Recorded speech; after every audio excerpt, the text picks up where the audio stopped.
அனைவருக்கும் வணக்கம்.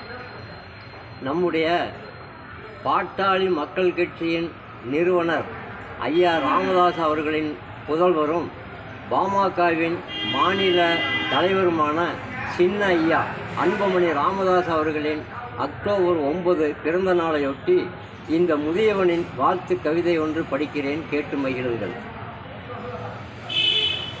சின்ன ஐயா அன்புமணிக்கு பிறந்த நாள்.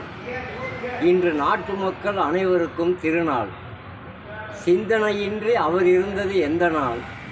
உழைப்பின்றி இருப்பதில்லை ஒரு நாள்.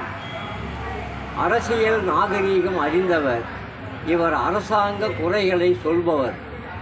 புள்ளி விவர பேச்சிலே வல்லவர் இவர், மக்கள் மனதிலே நிலைத்தவர். புத்தனுக்கு சொந்தமானது போதிமரம், இவர் மக்களுக்கு நிழல் கொடுக்கும் ஆலமரம்.